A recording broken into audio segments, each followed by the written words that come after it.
Awesome, amazing. Wow. Hi. Hi. Good morning. Good morning. How are you? Fine and blessed. How are you? I'm also good. Yeah. Imekuwa a minute since we were up with you. When was the last time we were together? Some like 2-3 weeks ago. Actually, yeah, 2-3 weeks ago, because I remember the last time you were here, we were doing godly dating, and you missed last week. Let me tell you, if you didn't follow up, I followed up. You did. I did. Me and so many others. You lazima unge follow up. You lazima. Hiyo class kwenye tuliacha ungeacha hivyo. Kingeenda kukupata uko mbele. Ile ndo wanasema dangerous. Yeah. Alafu right now, you know, relationships are the in thing, especially with most young people. Exactly. So it is important to understand what you need to do so that you can, as much as you're dating, you're doing it in a godly way. Exactly. Now, dear viewers, welcome to Lifestyle Thursdays. My name is Sylvia Wanja. My name is Faith Wema. Yes. And today we have a very, very interesting topic that we would like to discuss. Now, this month, March, is Cerebral... Wow. Wow. The Kikuyu in me has decided Cerebral Palsy Awareness Month. And the month itself is aimed at educating people out there about what cerebral palsy is and what it involves. And tulisema ignorance is not something nice. Not at all. Yeah, so not at all. We should strive to make sure that we are in the know, tunaelewa what is happening around us. And with us today we have a cerebral. When I thought I was, what's your nyumbani? What are they doing? Cerebral. Actually, it's called CP. Yeah, let's just use CP. CP, yeah. So, what CP? We have a CP advocate with us today, and she's going to be walking us through the journey of what CP is, the causes of CP, her own journey when it comes to CP, and then we're going to call it a day. But before we do that, let's invite her. Let's get to know what she would like to share with us today. And considering that actually 3 in every 1,000. Yes. So it's like 1 in every 350 births. There's a CP child there. So it's something that we really need to talk about. Exactly. Yeah. To make sure people are in the loop, people are in the know. Yeah. They know what's happening. So let's just dive right into it. Hello. Hi. How are you? I'm fine, thank you. Awesome. So using this camera right here, introduce yourself to the viewers, tell them who you are, and tell us more about your journey on CP. Okay. Hello viewers, my name is Peri Swangare, better known as Mama Arthur. Yeah, and I'm a cerebral palsy advocate and a parent. Yeah. Awesome. Wow. That is amazing. So let's just start from the beginning, from the top. What is CP? Yeah. Okay, cerebral palsy, simply known as CP, it's a disorder. People confuse this. It's not a disease because it cannot be cured. Yeah, so it's a condition or a disorder that affects movement, posture, and muscle tone. Yeah, that is CP. All right. Yes. And I love how you mentioned that it's not a disease, it's a disorder, so it's incurable. Yeah. Okay, and would you walk us through your experience being a mom to a child who had CP? Yes. Okay, so it's not easy. Yeah. Normally, when news are broken to you about ailment and all that, and it's a life-changing condition. Yeah, simply because it's a disorder, so you know, hakuna vile itakuja kuwa better in future. So it's you to deal with it how it is. Yeah, until the end. So it wasn't easy. First of all, accepting. Yes, you're gonna hear the news.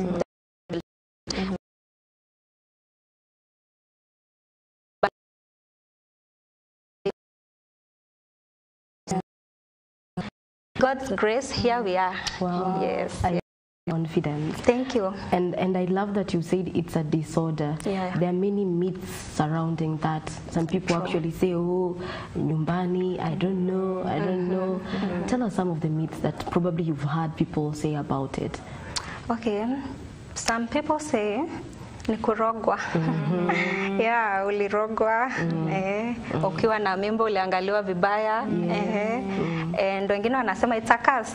Maybe there's a curse in your family. Yeah, but it's medically proven and there are causes. So those are just myths and misconceptions and we have to deal with them. Utapata mwingine atakuwa na mtoto kama huyo and they are like, no, take the child to church, wacha ombewe, siji go do this and atapona. And let me say this to all parents out there, God knew akikupe huyo mtoto. He knew. He never made a mistake akupe mtoto akiwa hivyo. He knew, and mwenye anakuza kukuambia ati fanya hivi, sijui peleka mtoto wapi atapona. No. Mungu angekuwa alitaka kupatia mtoto complete mwenye ako sawa, angekupatia. See, he has that power. So angefanya hivyo. So mtu anakuja kukuonyesha that kid is less of a person, hapana, usimsikize. You just love your child the way they are, because hivyo ndio Mungu alitaka kukupatia. Yes. Wow. And what are some of the causes of CP? Okay, the most common one, that is like almost 98%, it's prolonged labor. That is the most common kabisa. Because you find, especially the cases that I've come across, it's prolonged labor. Maybe you labored for long hours and due to negligence, you know, when you are in labor, you are not supposed to labor for long. Yeah, they are supposed to find solutions, maybe go to CS or something. Yeah, so you are not supposed to like prolong. So mtoto huchoka, they get tired wakiwa kwa tumbo. So the moment wanatoka, they are not even breathing. And mtoto wakati anazaliwa, they are supposed to cry. That I didn't know. As a first time mom, I didn't know. So vile mtoto amezaliwa kama amechoka, hana hiyo energy. At times, even they are not breathing. Like my son was not breathing. It's like he was not even there. Yeah, so they have to do some things like resuscitate him, wamweke kwa oxygen and all that to like revive him. Yeah, so prolonged labor is the major cause. And maybe injury kwa brain. At some point, hiyo hutokea wakati, maybe when you are giving birth to the kid, you need assistance ndo mtoto azalike. So there are some tools zenye doctors use to pull out the baby. So they might injure his head and that might injure his brain. Yeah, and another one, maybe when you are pregnant, but that is not even common. Yeah, abnormal development of the brain and such. Yeah. Yeah. But now, for a case like yours, it was actually after delivery. What are the symptoms that you saw, and now you're like, I need to know what's up? Okay, so the symptoms. First of all, let me say this. That prolonged labor and the child not crying and not the oxygen not reaching to his brain, they call it birth asphyxia. So they say the oxygen never reached the brain, and that's why mtoto haku process vitu and he didn't cry. That child cannot even breastfeed. He cannot do anything because the brain is not working.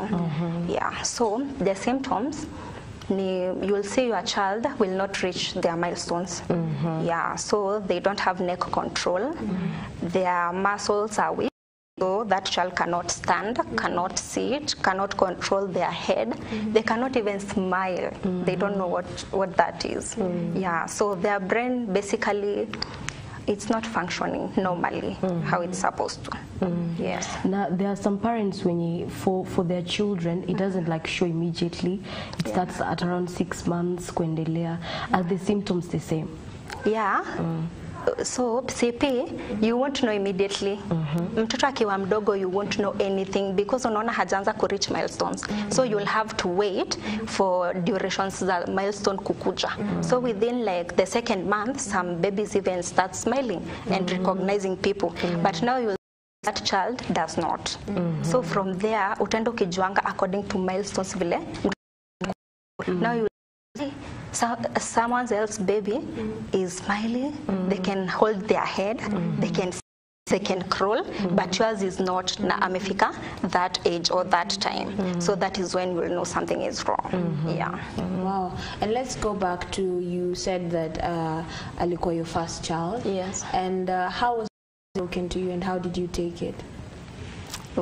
Hapa, I think I'll have to tell doctors to like be very cautious when doing something like that, because I see let's say, for example, when someone is getting tested for HIV, they are taken through counseling and talks to prepare you for the news. Even if news zitakuwa negative, I mean, they will be good. So unakuwa taken through that talk. With CP, it's not. Like anakupata, I remember ours was, we were admitted in hospital and doctors do rounds in the morning. The specialists now.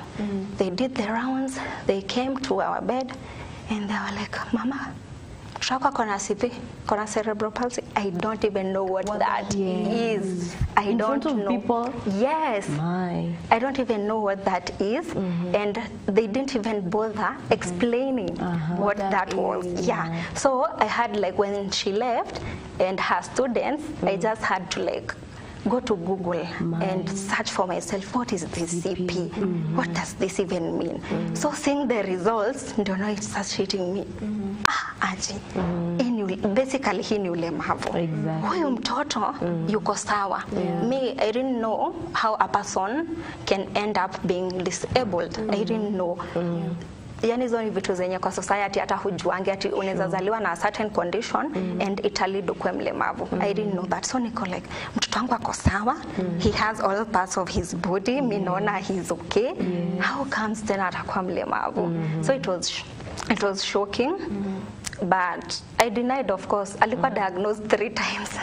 Ndio mimi nikuje nikubali na nione no, this is serious because hakuna vile different doctors will say the same thing na hawako pamoja. So now I started taking it serious. But I would urge, I know maybe there are some doctors watching, so please just mind us, mind our hearts, emotions, and mental being, because that is not easy. Hiyo ni kitu life changing. So ujue you'll be a full-time caregiver. Kuende aje ama kuende aje. Your life will change. Utaacha kazi.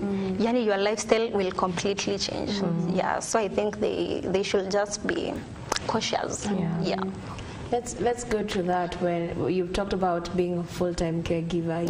Your lifestyle has to change. How did it happen for you? How did your lifestyle change? So, of course, when you have given birth, you have to stay home first and nurse the baby, maybe until 3 to 6 months. But sasa mine, it prolonged. Sikuwa na timeline. Until now, when the baby reaches 6 months, you can go back to work and maybe find a person mwenye utakuwa unaachia mtoto. First of all, huo mtoto huwezi achia mtu. I know there are some parents wenye they find nannies and wanaacha watoto. As for me, it was difficult. Me singeweza kuacha huo mtoto. Huo mtoto haizi ongea, haizi fanya anything. So even if they are mistreated, you won't know. You cannot know. Alafu these kids wanna need someone who is patient with them. Feeding is a problem. Because I remember my son, first of all, he never breastfed. So I used to like to express milk and imagine feeding a baby using a spoon. Atashiba lini. Wow. Yes, that is what I had to do before afike the months now to start feeding. So, and again, bila alifika kufeed, they feed so poorly na pole pole. So unataka a lot of patience. O mtoto atakusplashia food, atakutapikia anytime. Yani mtu mwenye hati yake haiko hapo atakuwa disgusted. Because even when you feed these kids kwa public, people will start looking at you like, mtoto kwa nini anakula hivi? Mbona anafanya hivi?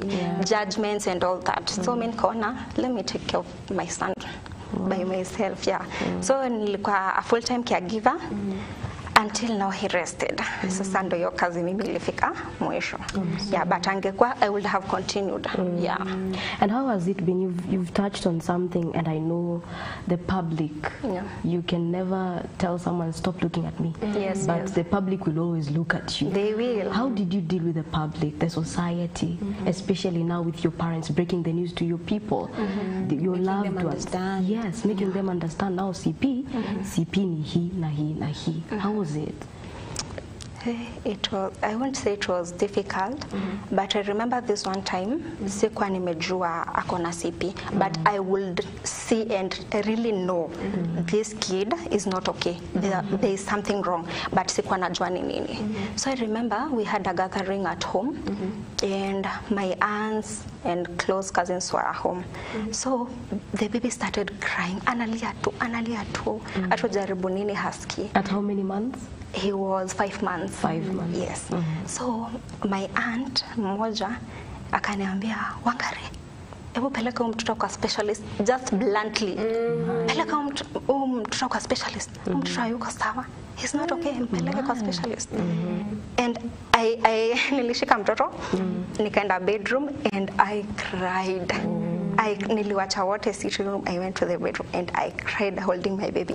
And I wasn't ready to like admit, yes, there is an issue, but I will feel it. Yeah, there was an issue.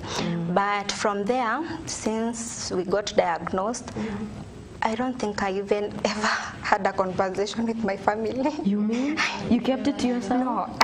I just told his dad, the doctors are saying this and this, and we have been advised to go to physiotherapy. But my family, even my mom, I don't think I've ever had a conversation with them. They just like wali flow with how things were. Yeah, they just flowed and they loved him. They loved him so much. They loved him kabisa. Yeah. Now dealing with the public, how was it? Now hapo sasa ndio ilikuwa kizungumkuti. Because you'll get judged, of course. Okay, hao watoto wanakuwa na stunted growth. So hata mwili haitakuwa kubwa. Hata grow as his peers. So utakatonekana tu kadogo and someone might ask you, "Hayo mtoto wako naye kwani akuangi?" Mtoto ako 2 years and wenzake wengine hata wanatembea. Mwingine kaa tembea peke yake, anatembea kama ameshika vitu. So mtu anaweza kuuliza, mtoto wako kwani shida ni gani? And kwanza nakumbuka wangu akutoa meno haraka. Actually alitoa meno akiwa na 1 year and a half. Wow. Yes. Wow. And ilibidi hata tuende hospitali kumea meno 1 year and a half. Tukaenda hospitali and we asked the doctors, what is wrong? Mtoto mbona meno haimei? And we came to understand, kumbe even if you CP, you have to observe diet, medication. They are on medication their entire lives. Every month, because they convulse. So unaona kama mtu epileptic. Yeah. So CP, acha niseme hivi, kwa mtu wa kawaida elewe, CP ni kama stroke. Unaona vile mtu huwa anapigwa na stroke and anakuwa mlemavu and some parts stop functioning. So that is CP, but now kwa kids inaitwa CP, kwa mtu mzima ni stroke. Yeah, so hivyo ndio huwa ina happen. And huwa wanasuffer pia. Sometimes unaweza ambiwa mtoto wako na CP, yes, but he is epileptic. So that means ni hizi nini wanapatanga convulsions. Okay. So hiyo ndio inaletanga patia epileptic. So they have to be on medication. Convulsions are no joke. Ukiona mtu hapa akiconvulse utahepa. It's true. Yeah, they are no joke. So they have to be on medication to control them. Yeah, to control hizo convulsions. And you find when a child convulses, this is what I noticed with other. Memory yake ilikuwa inakuwa wiped. He forgets things. Utapata alikuwa anakula chakula vizuri, all of a sudden after hizo episodes he doesn't even know. Ajui. So you'll have inakwanga safari juu, you'll have to start training. Kutrain tena. Yeah. So hapo ndio issue iko. Yeah. Wow. And during this time, did you have a support system? And what would you say is the importance of a support system to mothers when you work on kids with CP? Okay. Yes, I had. His dad was so supportive and he really loved him. I think he never saw the disability part. He just saw his son. Yeah, alimpenda tu vile yako, and he was really proud of him. And our family, extended family, they were also so supportive and loving. And I will say this, a mom or a caregiver, any parent who is raising a child with any condition, they need love. They need you to check up on them severally, because we tend to keep it to ourselves most of the time. We mwenyewe unajiconvict before even the public convicts you, because you will start thinking and saying, oh, wataniona hivi, watasema hivi. So we mwenyewe unajitenga even before. So and we kujitenga kwako, maybe some people might even not know what you are going through, and this is life. Sure. Kila mtu akona mambo yake. So mambo ya kwake inamweka kando, mwingine the same case. So unapata umebaki peke yako. Na ukibaki peke yako, now that is where depression kicks in. You get depressed. You start having suicidal thoughts and all that. Yani unakwata, you are not even stable. You cannot even take care of that child. Yeah, so what I'll say, just show them support, love. Even at uende umtembele, even without anything, just show up for them. Go have a conversation with them, make them laugh. Have a function out here, we invite, and please do not limit them. Usimwambie kuja na usikuje na mtoto. Do not limit them. Ukiita mtu mahali akona mtoto mlemavu, let them come with their babies. That is where inclusion starts. Wow. Yes. Yeah. Instead of stigmatizing. Exactly. And which it's a big problem, especially with our society. Yeah. Like they tend to do, someone is different or able in a different way, or especially in a particular way. You feel like they don't belong in a particular crowd, and it should not be like that. Everyone should feel included, should feel like a part of something. Now you've mentioned on medication and how kids with CP are on treatment for a very better part of their lives. Now being a full-time caregiver and having all these medications to cover, how was it for you? It was draining. Of course, anyone will say financially, and that is very true. It's draining financially. When you get money, the first thing you'll think about is hizo dawa. They are expensive. I don't think there is a medication utapata less than 1,000. Right. Yes. For a day? For a month. So just the next month you are there. Nenda hatumi one medication. These children wanakwanga kind of malnutrition. So you will have to get supplements for them. Supplements unapata umeandikiwa na daktari kama ina 3. Na ukiangalia, I think the cheapest tulinunua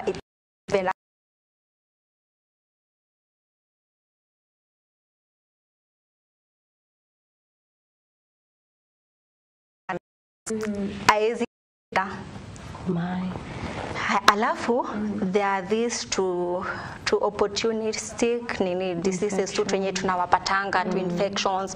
So if hata hizo you'll need to treat them. Zikiarise unazitibu. So it's financially, it's draining. Again, emotionally, because having to see your child akiwa hivyo mdogo. Yani ulikuwa unatandika madawa hivi ukizeka mahali pamoja na ni za mtoto.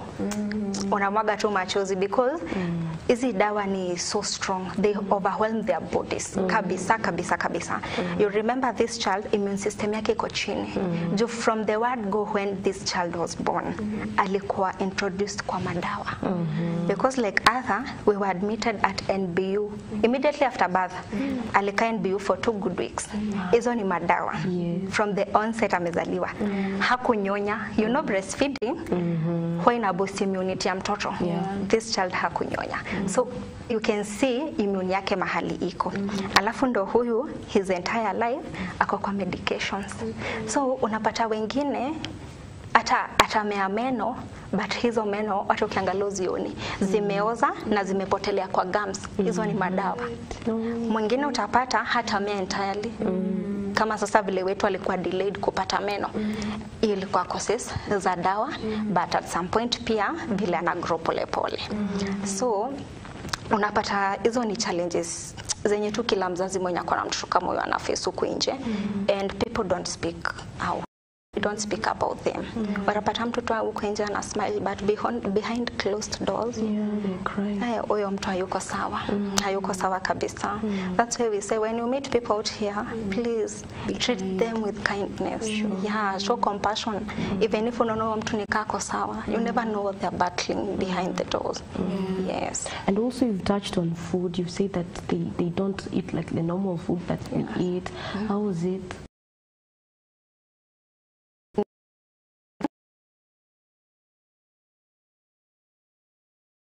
You see concentrate on those because unaona growth yake ni pole pole. You will also concentrate on vitamins because unataka kuboost immune system yake.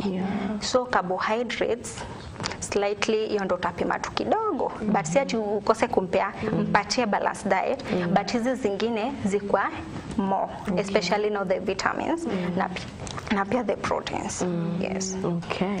And you've also talked about physiotherapy. Does it help in any way? Does it maybe give them, sometimes they can't support their neck? What does physiotherapy aim to do? Physiotherapy, you see, tukianza we said, cerebral palsy is the condition that affects muscle tone. So physio inasaidianga kwa muscles. It's like, nasemaje, unaonanga gari wakati imezima, sijui kani kuzima ama kukwama. Like driver anatafutaga another driver mwenye akona gari ya kuja jump start. So physio, it's kind of jump starts their muscles. But you won't see results saa hizo. It's a long process. Utafanya miaka na miaka ya physio ndio uanze kuona results.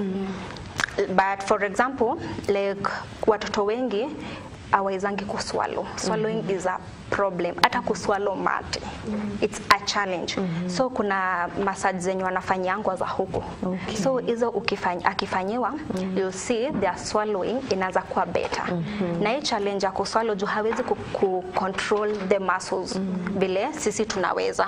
Like you know when to swallow, you know when to not. Au hawajui. They don't know that. And utapata hizi infections zenye tunasema ni recurring kila wakati. Sometimes zinakuja juu ya hiyo.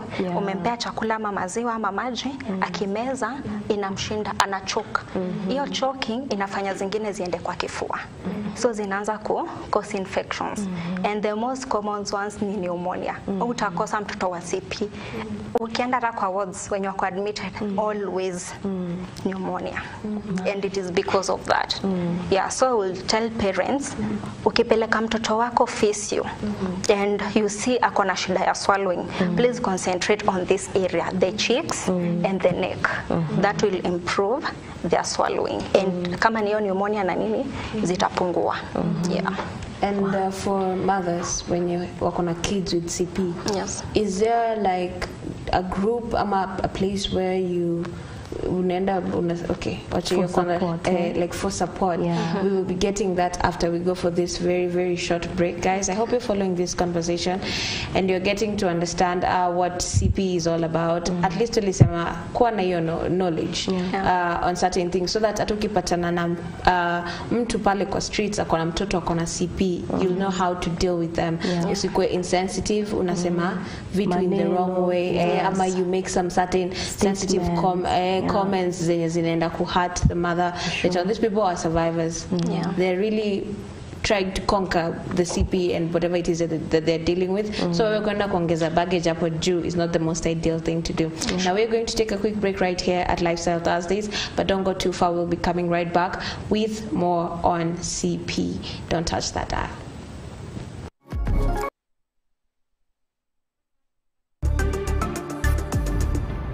MBCI Television, transforming lives. Murang'a County. I will repay you for the years the locusts have eaten. Thus says the Lord. Joel 2:25. Welcome to Mountain of Fire tent meeting, hosted by Bishop Moses Bugwa, RGC Vika. The direction you take determines your destination. And Murang'a Pastors Fellowship. Mark your calendar, starting Wednesday the 13th to Sunday the 17th March 2024. Join us for healing and restoration prayers for our county. Ministering will be Apostle John Kimani William.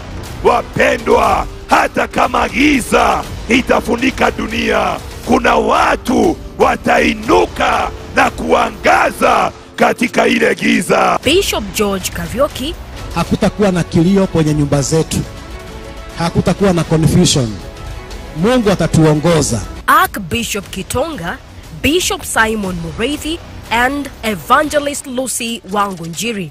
These meetings will happen daily from 9 a.m. to 8 p.m. at Mumbi Stadium, Murang'a County. This meeting is interdenominational free and open to all.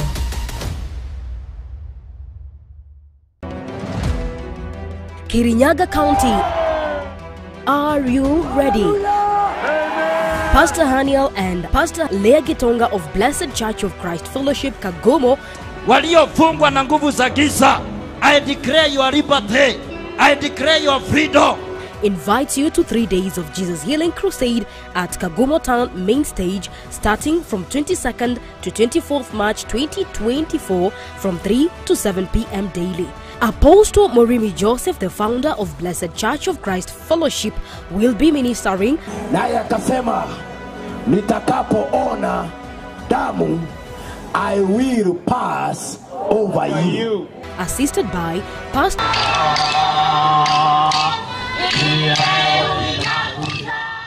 After several years of dedicated translation work, the Pokomo community received the complete Bible in their heart language on 30th September 2023. Your support and presence at the last year's run for the Bible has played a crucial part in making it possible, allowing the Pokomo community to now engage with God's Word in a language they understand best.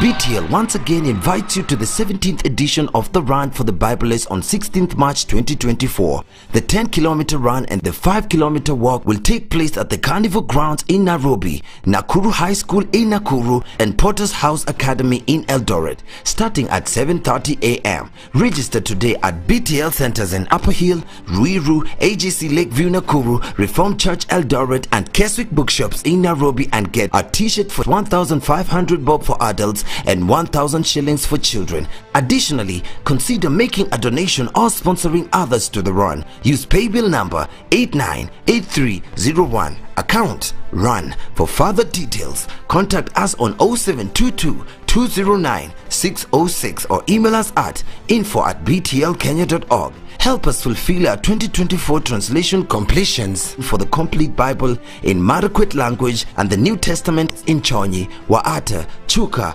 Upper Pokomo, and Tugen languages. Bible translation and literacy. BTL, reaching the unreached communities with God's Word in their language. MBCI Television, transforming lives. Yes, welcome back, guys. Remember, this is Lifestyle Thursdays with me, Sylvia Wanja, and yes, and we have an advocate, a CP advocate, that is Cerebral Palsy.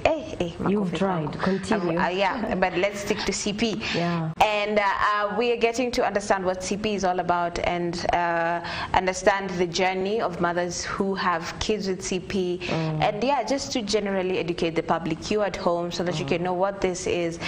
Tulisema tukianza, March is CP Awareness Month. Yeah. So we want to create more awareness so that even when you meet people and you're interacting with people who probably have someone with near them or close to them who has CP, you'll know how to handle that situation better, and you'll know how to communicate with them better. Amazing. And I've loved the fact that she's very, very articulate, and I've loved that she's talked about the acceptance bit. And you know, a lot of people wanakuamia pale kwa acceptance. You don't want to accept that this is it, considering this is something that will be there for a lifetime. Yeah. It's not a disease, so it's not curable. Yeah. So it's a condition. Yeah, that you have every to day. Yes, manage. everyday diet, everyday madawa, everyday therapy, and all that. But I've loved the fact that she said hapo kwa accept, but now after acceptance, now that is how it was.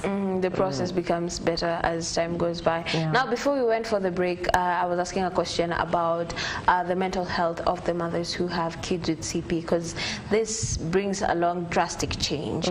That again, when it comes to the journey of acceptance, it might take a bit of energy, mentally draining. So how do you manage to like go around it? Are there sessions that probably you're given? I will say there are no. What? Yeah, there are no. Yeah, there are no sessions. Personally, mi sikupata, and I haven't heard if kunazo. Yeah, so I will even urge if it's the public hospitals, they offer physiotherapy for these kids, but at a small fee. I think it's 100 bob, and sometimes other moms are not able to afford that. Yeah, because wengine wanatoka mbali, you have to cater for transport and all that, and wengine hawezi tu, they're not capable of affording it. So what I would urge about our mental health is wakati unakuja hizo therapies, let's have even a session of even 30 minutes. Talk to these moms. Let's have a wanitangwa nani hawa? Psychologists, counselors. Let's have them talk to these moms collectively. Maybe therapy in Endagahadi around 1 p.m. So after 1 p.m, you can gather them around 1 p.m. Ukimalizewa, usiende, just wait around. Gather them, talk to them for about even 30 minutes, and that will help. Juu mama vile alitoka asubuhi kwake amekuja therapy kuleta mtoto. Atoke hapo atarudi tu kwa nyumba yake. Sidhani hata atapitia mahali, sidhani hata atasimama town. Atarudi tu kwake. So there is no one to talk to. Maybe kama baba ya mtoto yuko around, hawana hiyo time ya kuongea, because this man anakuwa chased na bills. Lazima atafute pesa. Ako hapa anaanza kuangalia mtoto, wametoka therapy leo, wanahitaji kwenda sijui tena lini. Hiyo ni pesa ya therapy, hiyo ni transport, medication ndo hizi, bills, normal bills ndo hizi hapa pia. So hata yeye mental state yake haiko sawa. Yeah, so that is what I would really recommend, and I hope kuna wenye wanaona, maybe stakeholders in all that. That is my recommendation. And also, as they go to those physios, I will urge government hospitals, if it's possible, kukuwe na program ya kufacilitate medications za hawa watoto, because they and most of them, like a very high percentage, wametoka kwa familia ziko chini financially. Wengine wako kwa informal settlements, wengine wako kwa areas tu za maisha ya chini. And you find wengine hata mtoto anaishigi bila madawa. And that child anaendelea kuwa worse as days goes by. So wakiweza ku-offer hizi, because I think even HIV, they get their ARVs for free. Yeah, this is a condition yenye haiendi mahali. It is here to stay. What are they doing to help, to ease the burden? Yeah, I hear there are some bursaries kwa watoto attend special schools who wanapewa full scholarships. But what are you doing about these medications? Yes, that is good. The scholarships are good. But remember, most of these kids wako kwa manyumba wamefichwa. They are not going to schools. So I think health comes first before education. That is my judgment. So if at all you are able to offer scholarships to these children, please also think about their health, and that will consist of the medication they use. Please provide for them, maybe at an affordable rate in those government hospitals, or just give them for free. Like the anticonvulsants is what and expensive. Just provide them for free. Inayo itakuwa imesaidia mahali pakubwa sana. Itakuwa imesaidia na maisha ya watoto itaanza kubadilika, because it one sense asipotumia dawa na asipoenda therapy. Hizo ndo vitu mbili zenye kwake, it's like denying someone food. Ukinyima mtu chakula atakufa from hunger. So kinyima mtoto therapy na umnyime madawa umemmaliza. Kwa hivyo when they do that, it will be easier. And thank you so much even for mentioning even men need help. Unajua we look at it just the mothers, but kumbe hata now men they carry the heaviest burden. Because now they and everything has to be paid for. Now you are a champion. How has it been? I won't lie. I won't lie. I have a friend when she tells me every time, even yesterday I met her, she told me, I love the way you are always positive. See positivity in everything. You are so strong. I wish you. There are some times down so smile and people think Paris is okay. She has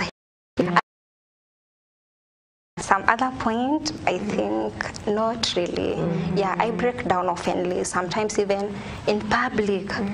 Yeah, there was a time we went for forums, work forums, and a colleague touched on nutrition. And when he touched on nutrition, he spoke about children who have stunted growth. And how he placed it, it's because they are not fed well. And maybe they are not fed enough vitamins or vegetables. So maybe the parent is ignorant or it's lack. And it took me back to my journey. And I broke down. I broke down ile kabisa. Because I was like, oh my God, I wish people out here would know. There are some people who go through that. And it's not because they are ignorant. It's because of the challenges they are facing. So you cannot control CP. You cannot force that baby to eat. You cannot force the body of that little person to like digest hizo vitu unampea na aziabsorb vizuri. Because another challenge ya CP, yes utampea a very nice diet na chakula mzuri, but absorption ya hizo nutrients kwa mwili yake, that's where the problem comes in. Ni slow. It's very very slow. Na unapata most of them wako na shida ya calcium. So kila time wako kwa madawa za kuboost calcium yao. So it's good watu wajue pia huku nje, and even the doctors and the nurses, because mimi nilitaga kwenda clinics.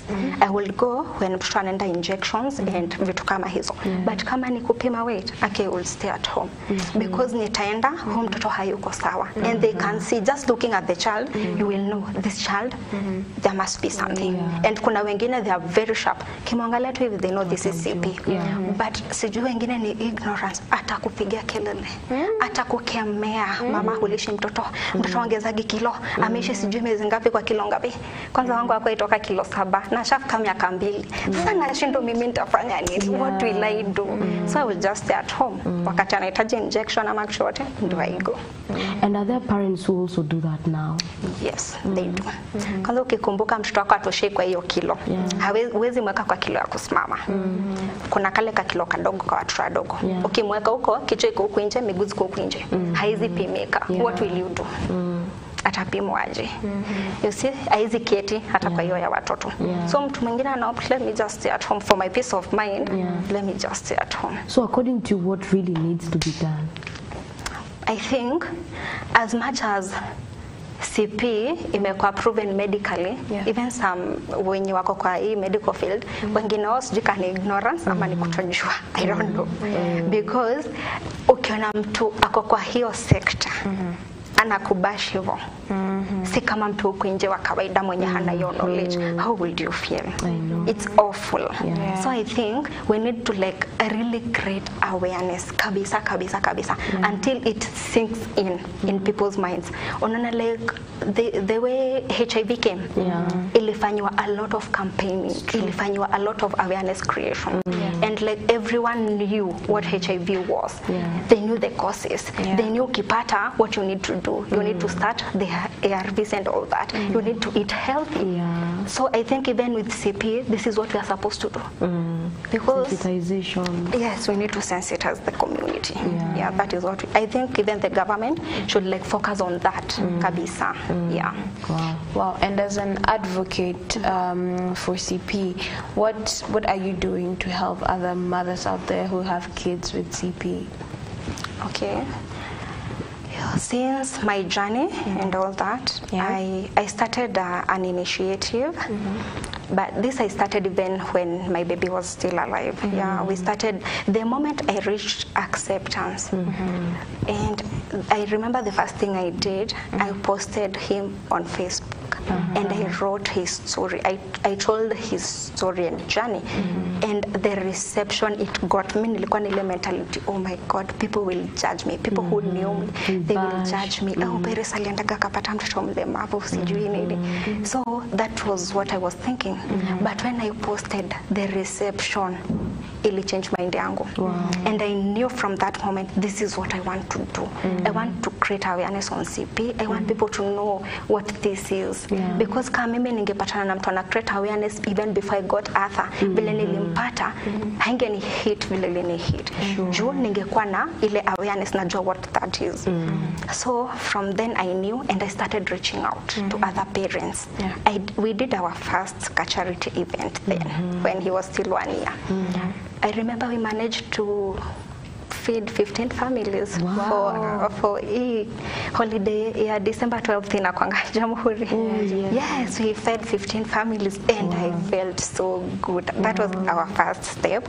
From then I knew this is where I belong. I want to do this. So we used to do it with Arthur, and until he went, now I'm continuing with the journey, and now I have a foundation.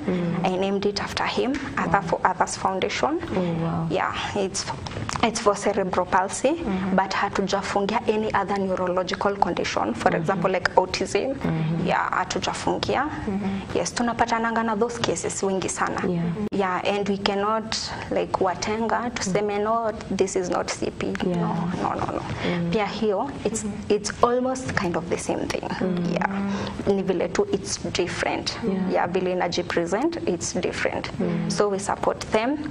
I rely on well-wishers, friends, families, and we raise some things and to support them, mostly diapers. Kutapata mtu mzima hata wa 18 years ako on diapers. Yeah, so we support them with diapers, food stuffs, even medication. Utapata kuna mzazi amekuwa prescribed madawa za mtoto hizo anticonvulsants na hana pesa ya kununua. So if we have funds, we facilitate them. Yeah, and in future we are looking to have even our own physiotherapy center.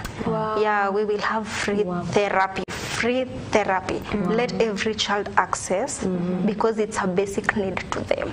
They will access that, God willing. And also I'm looking for them to access those medications for free, and having like a monthly checkup with a specialist. Ndo wanapata hizo dawa. That is the vision that I have. Yeah. This is nice. Thank you. Amen to that. Amen. It's going to happen, and it's going to work out. We have some people sending in their comments. Kuna mmoja hapa anasema #lifestyle Thursday. So sorry dear, I'm going through the same, but wangu ilimshika na 1 year after kuugua meningitis. Inapitia mengi. I'm really going through a lot, but Mungu amenishikilia. Now she is 14 years, but she's improving day by day. Thank God. From Mombasa. Hajasema jina lake, lakini amesema kutoka Mombasa, na anasema pia mtoto wake alipatwa nayo after kuugua meningitis, and she has really been going through a lot trying to walk this journey with her daughter, and right now she is 14 years. Congratulations to her. 14 years. It's a long time. It's a long time. And with CP, does it like reduce the lifespan of children, or can they live up to 30 years? They can, but let's be logical. At some point, it does. It reduces the lifespan, because tumesema medication na physiotherapy. If you do not observe those two, especially physiotherapy, huyo mtoto mwili yake itajipinda, you will not recognize that person. Yes. So now you remember we talked about the muscle tone. And the posture. So you can imagine physiotherapy ndo ina align mwili huyo mtu, the posture and the muscle tone. So if you do not do those two, ndo unapata mwingine amejikunja, you cannot even explain. Like I remember kuna wakati tulikosa kwenda therapy for some period, and spine ya mtoto ilikuwa imesonga kando. They change so fast, so fast. So physio is important. Yes. Wow, okay. And what would you tell to the society at large about handling people who have children with CP? Like, how can they treat them better, or how can they like make them feel appreciated more? What I would say is show love. Love God kenye tuliachiwa ni love. Yeah, love conquers everything. Yeah. Even a wound that no one can reach to heal except God. But when you show love, at some point you are reaching to that wound. It's like you are nursing it. Yeah. So show love and kindness and be compassionate. Yeah. Usikue like, I've had some instances, like recently on 7th this month, I reached out to the PWDs in the streets up to town along Kenyatta Avenue. I reached out to a few of them and gifted them with a few things. And I will see how people are looking at me. Wako aka kasichana sasa. How are you relating to these people? Yeah, Mwingine ni mlemavu completely. So kutembea kwake ana crawl. Yeah. So some people will not even greet that person because ana crawl na mikono ni mchafu. Yeah. Mimi niliwasalimia and mwingine unapata maybe hata maybe ametoka mazingira yenye hawezi afford hata kama pengine wananunua maji. Wengine I learned most of them wametoka huko bondini. Sabuni ya kuoga ama that person haizi hata kuoga. So ako paka na skin disease and all that. But you don't see that. Just see the person. Yeah. He's a person like you and me. And when you have love in you, you won't let their condition cloud your judgment or how you see them. You'll just love them and reach out to them, talk to them like you will talk to any other person. Kauko na msaada msaidie. Wengine wako like, mimi watu wanaomba kwa barabara siwezi wasaidia. Siwezi wasaidia. Huyo mtu wako hapo anategemea hiyo 5 bob utampea, hiyo 20 bob yenye utampea. Jioni aenda anunue chakula akule. Wengine utapata hawana hata shelters.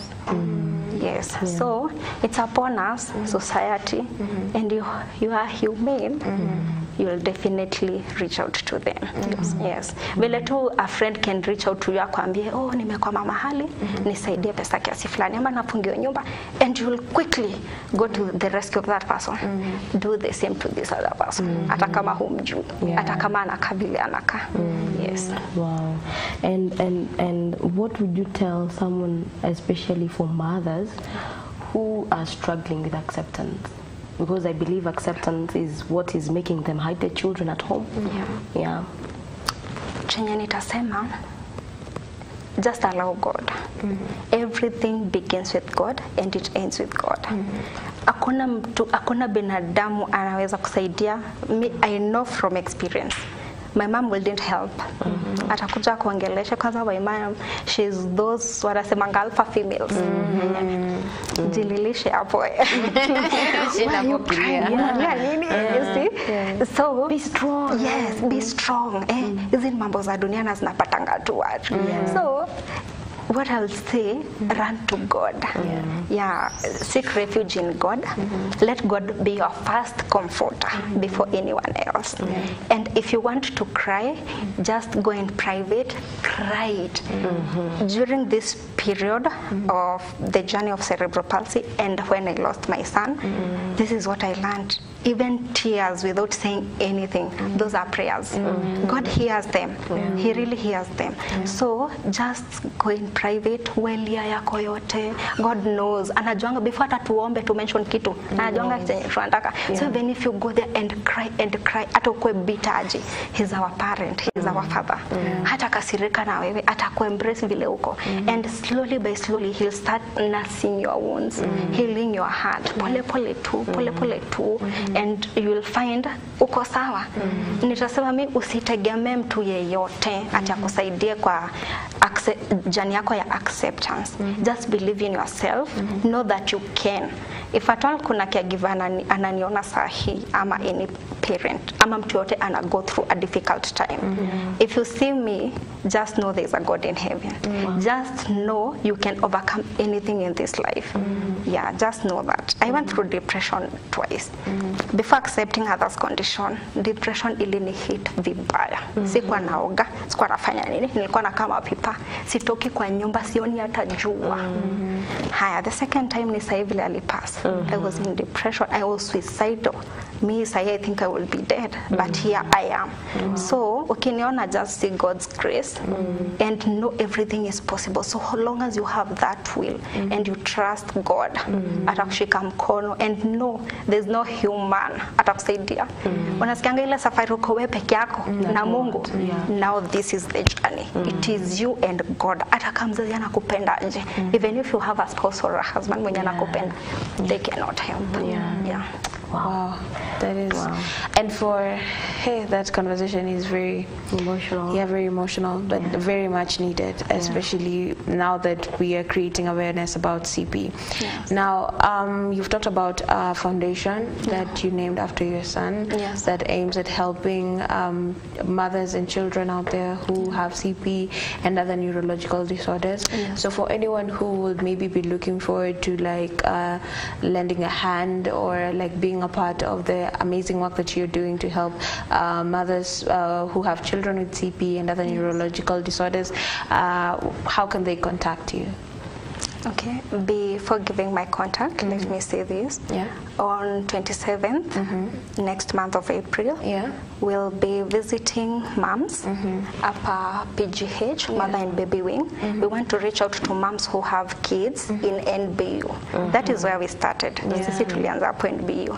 So we want to go back and reach out to those parents. Mimi ningepata mtu akuniongelesha hiyo time hata alikuwa NBU. I think ninge feel relief. I didn't know what to expect. Hapo juangi. So we are going to reach out to them. We will support them with diapers, milk and fruits, because unaona kwa hospitali you cannot like kuna vitu zingine huwezi peleka. So tutaenda tu normally hours of visiting, one, see them for that 1 hour and tumalize. So anyone who would love to support or reach out to me or any parent mwenye ana feel ananid mtu wa kuongelesha, this is my number, 0700068417. Okay, take that again. 0700068417. Just reach out to me anytime. We will talk.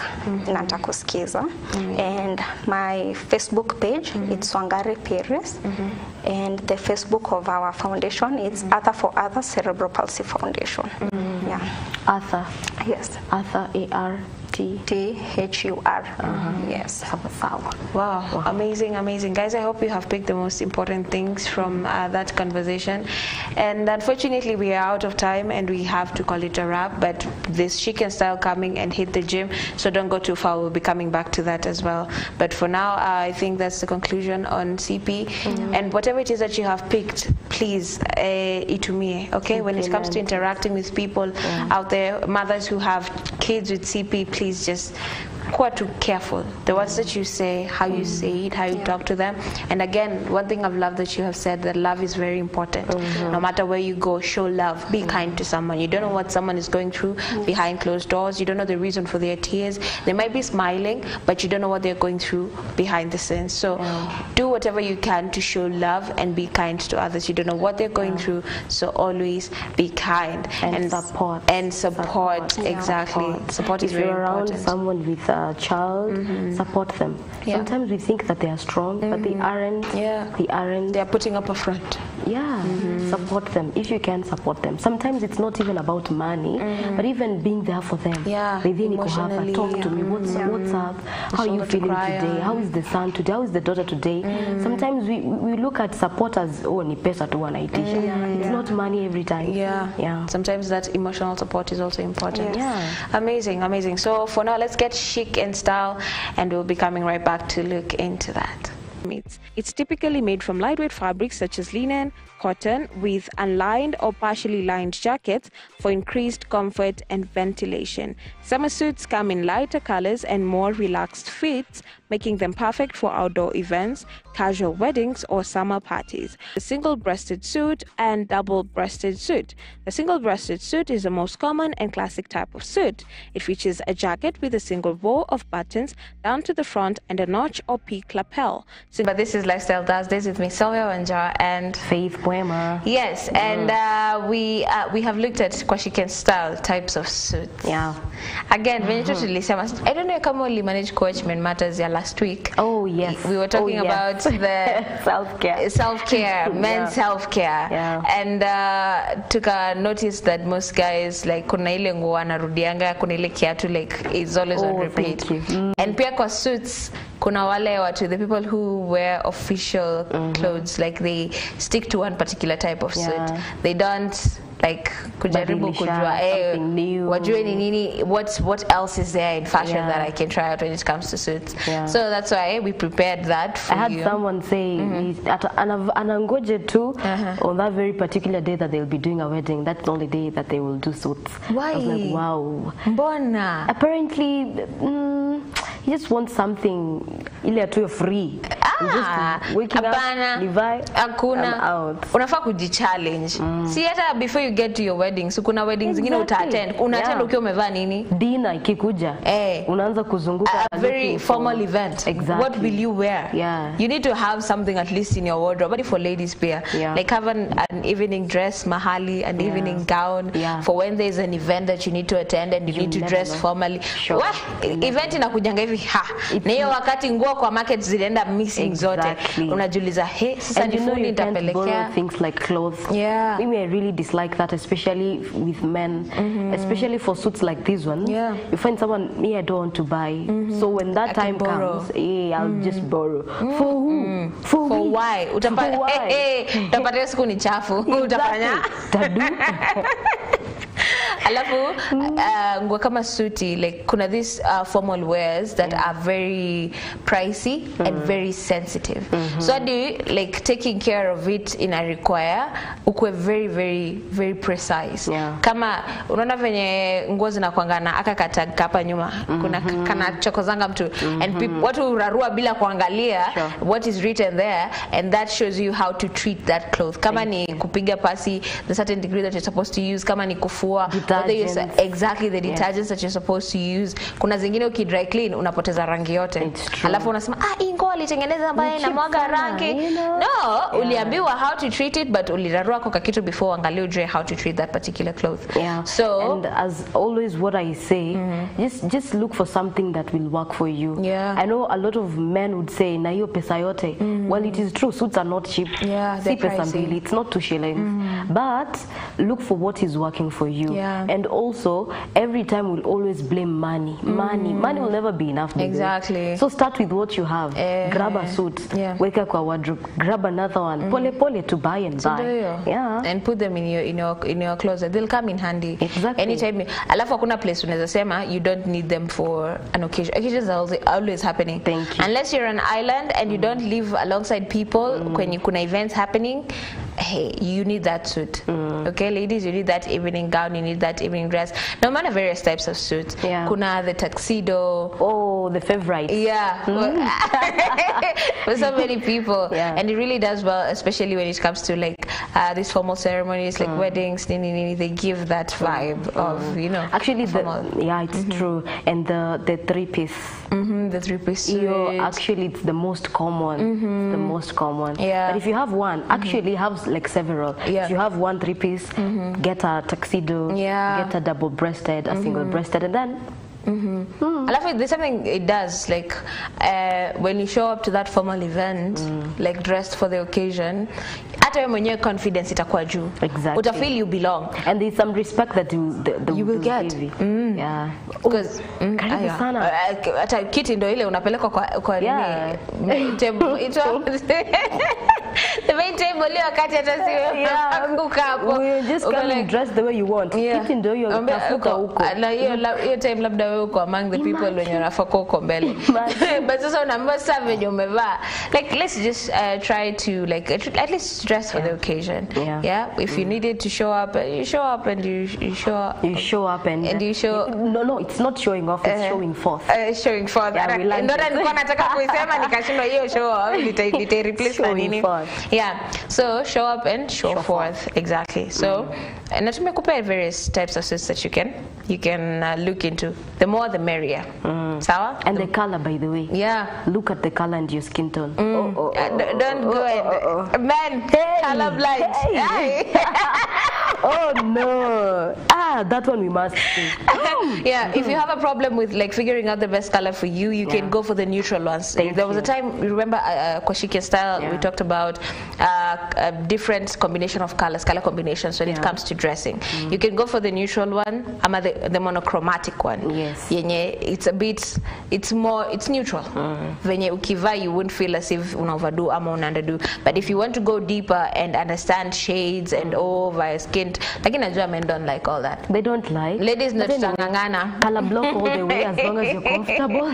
Yeah. Color block. There's someone who told me yesterday they were color blocking. So color block all the way. If you're comfortable with green and yes, go for it. Go for it. Yeah, if it works for you, maybe that is what takes their confidence. Exactly. And unless they wear something, what I feel ni kama wamefanya kitu.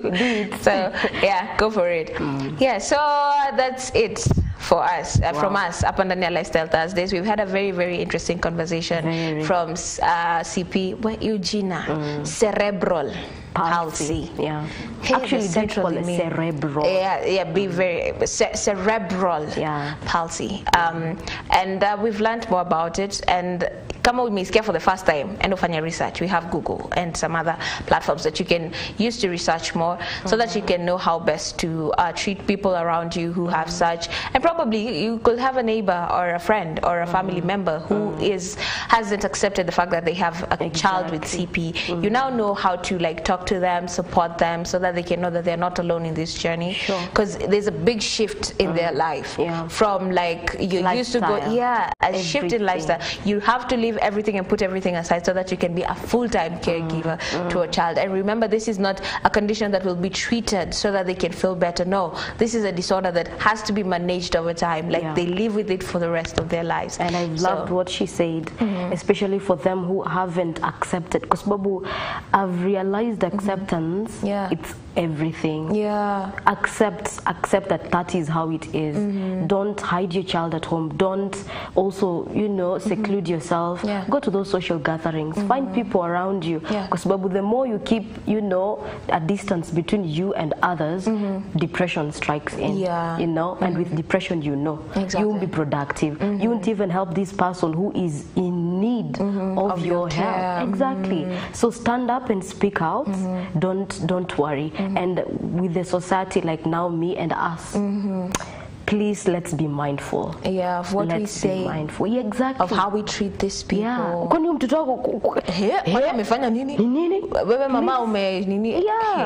very, very bad And I was shocked when she said that now even doctors, there are other people who are insensitive, and it's so sad. I'm imagining like CP is a big issue, right? And I'm imagining someone breaking it to you like, I want to talk about CP, and then I explain anything, you go like, wait, what? You're left with so many questions. Like, what does that mean for me? In front of people. You're like, alafu wanakuachia Google, wewe utaenda kujulia mbele what CP is. We need to be really, really sensitive. Really sensitive. Whether you know or you don't know, be sensitive. To how you break news too. And also I remember there was a time we were having a conversation with another CP mom, and she used to share how mtoto wake anampelekanga in public. Nasema nimfiche wa nini? Exactly. Ati namweka na watoto wengine. Na hata kama mtu akona swali aniulize, nitakujibu. I will let you know. I will help you understand why my child is the way she is, and why my child is alikuwa namuita normal child. Wow. Wow. You wouldn't tell me and I think that's actually good. But not every mother is strong like that. Not every mother is bold that bold kujua nitapeleka mtoto wangu park, tutenda naye tukule lunch mahali in town. I will take her for a walk because she's my child and she deserves to see the world. And just because she has this neurological disorder doesn't mean that she cannot be let or given the freedom to like enjoy what other children are. She was even sharing, she's a teacher. Alikuwa anabeba darasani. You mean? Yeah. That is good. So that I interact with other kids so that they can become normal. Anyway, so that's it from us, and tutawacha na hit the gym. This time tulibeba Kahugu by force by fire. Na tukamwacha kwa gym tukamwambia utapiga tizi na Rogers whether you like it or not. Tukamwambia we'll be right back. And then we were never right back. And then tukamwambia peace, we work out. So she will be taking us through stretches wakiwa na Rogers. So stick around for that. It's going to be an amazing episode that you don't want to miss. But from us here, it's a wrap. We'll see you guys next week, same place, same time. Thank you for being a part of this wonderful show. My name is Solveig Wanja. My name is Faith Wema. Thank you for having time for us. Bye. Bye. Enjoy the rest of your viewing.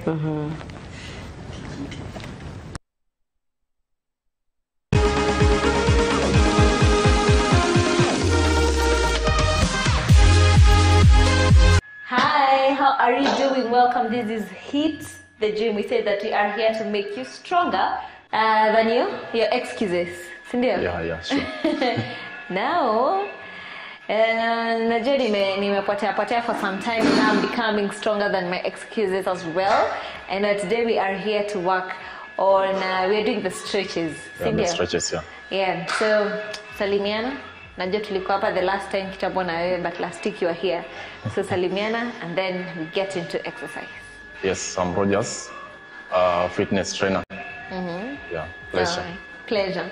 Mwongeangi sana. Yeah, mwongeangi sana. All right, now today we are doing stretches. The pre-workouts and the post-workouts. Yeah. Tell us kidogo about stretches. For the stretches, we normally prefer before you start working out, you need to do some stretches before and after. Okay. Yeah. Before working out and after working out. And then after working out, you do stretches. Okay. Yeah. Okay. So let's start with before you start working out. What are some of the stretches that you should do? Let me split them into two. We normally do the pre-workout. For the pre-workout, we normally do the stretches. Mostly we focus with the upper body, shoulders, back, and arms. Let's say when you're doing the arm raises, like this one. Like this. For this, you will target back. Mpaka iguze hapa. Yeah. Okay. You will target back, shoulder, and arm. So, like you just do this? Yeah, you just do this. Okay. That's the first one. So you do both. You alternate. Then you hold for like 3 seconds. Okay. So that's the first stretch. Okay. You said this helps that? It will help you in shoulder and back. The shoulder and the back? Yeah, it will target back, shoulder, and the arms as well. Okay. Yeah. Next, you can do this one. Okay. This side? Yeah, this side. This one is good for the arms, back, and even shoulder. Okay. When you're feeling pain in shoulder. Okay. And even lower back. Oh, it also helps the lower back? Yeah, for the lower back. Okay. Then you do the other side. You hold 3, 1, 2, 3. Then there is common one. Normally do this. So this helps that? This will help to relieve pain. Yeah, I'm already feeling it. In your lower back. Yeah. Okay. It's the best stretch. Okay. Yeah. So how many times before you start the workout? Before you start, you can do like 3 times. For all the 3? Yeah, for all the 3. Okay. Though we have so many variations of stretches. Okay. Yeah. So does it also depend na kama kuna watu wanakuanga na back pains? Yeah. Or probably umekuwa ukiumwana. So is it safe for everyone? Yeah, it's safe because as long as before you start workout, you need to do some stretches. Whether you're having pain, whether you're having injury, back injury, or the shoulder injury, or even the elbow injury. So you need to do some few stretches before starting any workout. Your program. Kwa hivyo tusikujange tu kama tumeanza workout immediately. What are the dangers of that? If you don't work out, you'll feel so fatigued. Then it will be more easy for you to get that injury. You can get injury very easy. Okay. Without doing some stretches before starting workout. Okay. I see. So it's very important for you to do some stretches before you start. And you said that's for the upper body. For the upper body. Let me see if I can remember this one. Yeah, this one, the arm raises. The arm there are raises. so many. So you said 3 for both, like 3 times. Both, yeah. Okay, so that, and then this one. They have this one. So this one helps the shoulders, even the lower back. The lower back. There is this one as well. Okay. Then you, as Also I said, there are so many. Easy. Yeah, this one. But this now go for the lower body. Okay. Yeah. So now let's move to the lower body. The post. That now what's it called, the post. Stretches. Also for the lower body, hakuna pre-workout ya lower body. Pre-workout for the lower body. For stretches before starting. There is. There is. But when it comes to, let's say, when you're talking about the pre-workout stretches, okay, it depends with which muscles you want to work on. Yeah. Okay. So you can do that. The same you can do for the lower body as well. Yeah. Sawa. Okay. Post-workout? Post-workout, we do the stretches for the lower body. That when we will target legs, we'll target our glutes, glutes here, quads, hamstring, and even calves. Okay. Oko. Yeah. Okay. So the first one, we normally do the knee raises like this one. Okay. So that one you will feel it more on your glutes. Okay. Yeah. There are so many. You can do the stretches like this one. Yeah, like this. Yeah, stretch a bit. We stretch kabisa. Hivyo. Okay. Also you have to stretch kabisa. We stretch kabisa mpaka usikie. Then una change hiyo side nyingine. All right. Alafu this one. Like this. Yeah. So umesema una stretch kabisa. Una stretch kabisa. Okay. And form unaangalia form yako kama iko sawa. Stretch tu fika tu kwa mguu. Hivyo. Then unaweza weka mkono hiyo side nyingine hivyo. Okay. Like this. Yeah. All right. Guys. Then the next one, we normally do this one. Okay, like this. And this. Any procedure mani hivyo tu? No, you just do it slow. This one is good for the knee. Okay. Yeah. Oh, ya watu wenye na feeling ni kama when you're working out, it's like something pain, is. Yeah. So for those people who have the knee injury, they need to do these ones. Okay. These stretches. So kama unasikianga uchungu kwa magoti, this is for you. That's very easy. And you can do as well this one. This one you can now, it's good for the knee and it stretches the quads. Okay, huko. Okay. So easy for how long? You can just count 3. 1 up to 3. Okay. Then you change the other one. Okay, like this. 1, 2, 3. And 3. Okay, and then you change the other side. 1. No procedure, just like if 2. Yeah. 2, 3. It's okay. Okay. So what are the advantages of fanya like the stretches, the workouts after working out? Because after working out tushamaliza, why do I need to do stretches? Yeah, generally the first one, it's good when you do stretches. First, you will reduce most of the people normally feel the back pain after workout. Okay. Yeah. So I think it's good to, when we finish your workout, you do some few stretches to relieve that back pain, even the knee. Okay. Some are having injuries for the elbow and the shoulder, just to relieve that pain. Okay. Yeah. Okay. Then it's good to stretch, because when you stretch, you feel more relieved. Yeah. Okay. And again. And again. It's good when it will help you when you're sleeping, I think. All right. You feel relaxed. Okay. Can you use stretches as workouts? Can you use the stretches? Probably mtu mwenye ako home anaweza zitumia kama workouts, the actual workouts. The actual workout. Unafanya tu hizi stretches and you're good for the day. For the stretches, stretches and workout, they're different. Yeah. Yeah, you can't do the stretches, then you call it as workout. They're different. So but though you can do stretches anywhere. Okay. Whether you're at home, yeah. And stretches zinakuangana any, would you, like if I do the stretches continuously, I'm a persistent for quite some time, nitaona change yoyote? Like yeah, would I see any change in my body, probably muscles? Yeah, the only change will come, let's say for example, you normally having the pain of back pain or the knee pain, so when you do that continuously, I think you will have some changes. Yeah. Okay. Your pain itaenda. Sawa sawa. Perfect. So you've seen these are some of the exercises that you can do at home, the stretches that you can do hata ukiwa pale nyumbani. It's very easy and unaona tujatumia anything ya gym. Yeah. It's just you and the technique. So this is something that you can do at home. So don't get tired. Kuwa naamka asubuhi sometimes before going for your workout, do the pre-workouts zenye tumesema for your upper body and for your lower body, as well as also post-workout. After you've worked out, these are some of the stretches that you can do for your upper body and your lower body.